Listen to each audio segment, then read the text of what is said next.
Hey guys, Awestruck Vox here, and welcome to my review of Mindful Education. Now, this was a special episode because it was the first collaboration between Studio Trigger and the Crewniverse. Studio Trigger actually animated Here Comes a Thought, and possibly the second mindfuck sequence between Stevonnie and Jasper, Bismuth, Eyeball. I think that might also been animated by Trigger, but I'm not sure. But Here Comes a Thought definitely was animated by Trigger. And you can kind of tell by the drop in frame rate, it was kind of choppy. That was a stylistic choice by Studio Trigger. Anyways, this episode made me feel things I did not want to feel. Steven Universe is one of the most human shows out there, and that's so bizarre to say considering half of our cast are sentient, most of our cast are sentient space rocks.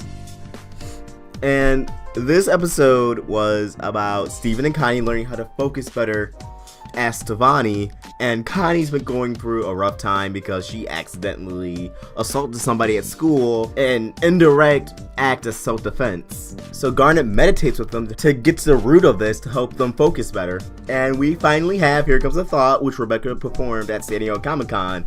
Now we know that was a shortened version of that. She only performed Stevonnie's verse. But oh my god, this song was so beautiful. This song made me tear up. This song really got to me. I listened to it over and over again. I had to watch this episode and that scene so many times before recording this review. And oh, damn. I think what got to me the most in this episode was Steven and his problems, and him flashing back to Bismuth and Jasper and Eyeball, and how he didn't want to hurt any of them, but he didn't have a choice because his life was on the line in all those situations. They wouldn't listen to him in any of those situations. And I'm glad they did not drop these plot points, because these plot points are evidently going to be really important to this season and this upcoming arc. And as we saw, they all come back to Rose, and now Steven's vision, his portrayal, his idea of Rose has forever been changed because of these events that kept happening one after the other again and again. And it was just so much to take in for not only Steven, but the viewer as well. And I'm really glad they tackled it like this, because for a long time I was wondering, how is Steven dealing with this? Because Bismuth happened, and then the next episode was Beta, and he was all fine again.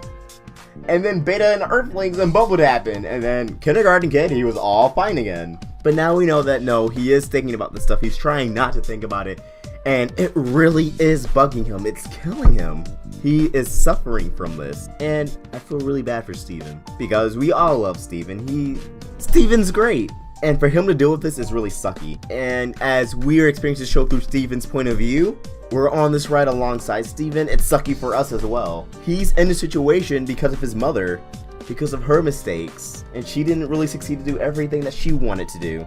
She didn't handle everything in a peaceful way as she wanted to. Between shattering Pink Diamond, how she dealt with Bismuth, how Homeworld will forever have this bounty on the Crystal Gems' heads. All of that deals with Rose and how she handled those situations. And now Steven has to deal with her problems. And I guess the message of this episode was, when you're in a relationship, like how Steven and Connie, when they become Stevonnie, all intents and purposes, that is a relationship. Whether if you're going to read it as a friendship, a boyfriend-girlfriend thing. However, in the relationship, there will be times where one partner is dealing with more heavier issues than the other. What Connie was dealing with was heavy on her, but compared to Steven's problems, didn't mean jack shit. Okay, let me rephrase that. That was really rough. It meant something, but not on the level of how Steven's problems speak.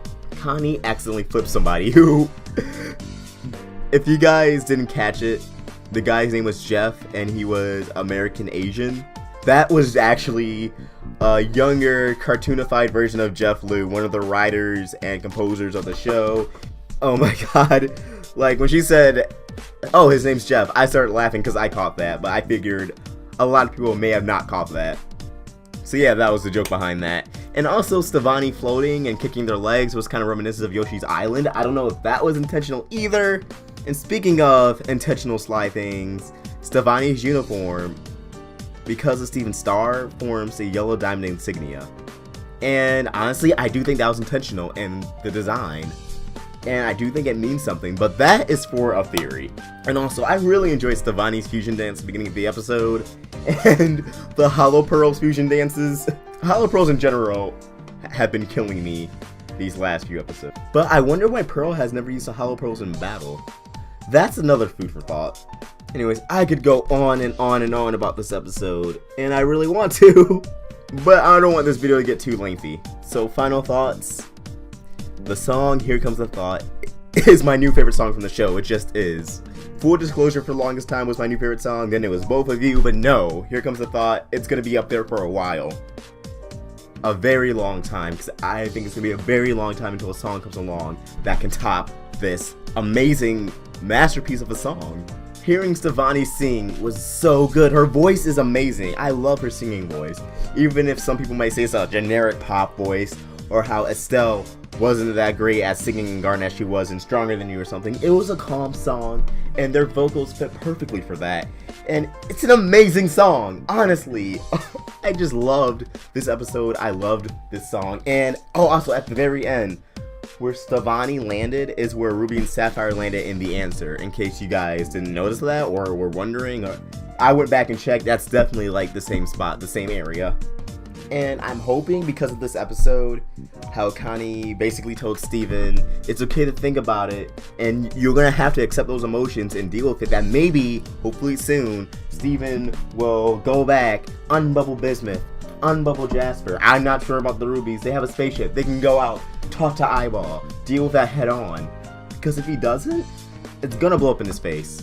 Because Homeworld's not gonna stop. And if the Rubies don't come back, Jasper not coming back, and the Earth not getting destroyed because of the cluster, they're gonna know something's up, and they're gonna send more comrades, more soldiers to Earth. And it's better if he deals with all that now, so when that does happen, he can either have some fighting power, or he can at least say, I tried more than once.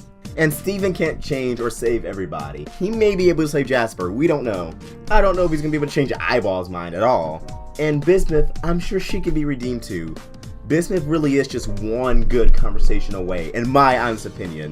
So I definitely hope we go back to these characters, these plot threads, and follow up on them soon, because they seem to really be eating up Steven. And he won't feel better till all that is fixed. The looming threat of Homeworld won't go away anytime soon, but Jasper, Bismuth, and possibly even Eyeball, those are things that honestly may be able to, that he could wrap up now. That's just my thoughts on it.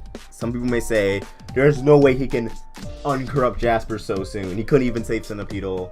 Or there's no way Bismuth is gonna connect so soon. There's no way they're gonna go out to space, find Eyeball. That I actually do think is on a little more the unlikely side, but who knows? I always feel like I'm missing something with these reviews, but what did you think of this marvelous episode? Comment your thoughts down below.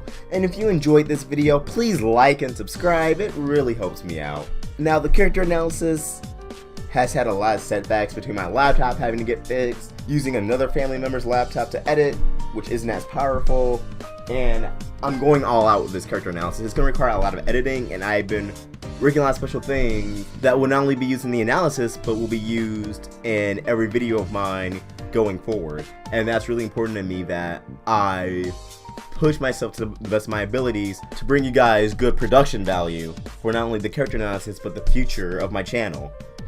Plus, school is also beginning in a way, with homework, classes, buying books, da da da da da. But you guys are amazing. You guys have really been helping me out, and I appreciate all of you. And thank you so much for 80,000 subscribers. I haven't hit it yet while recording this video, but I'm like 50 away. And if I don't even hit it by the time this video's up, I'll hit it by, hopefully, certainly after I upload this video. And I think that's all I have to say. Awestruck Vox, signing out.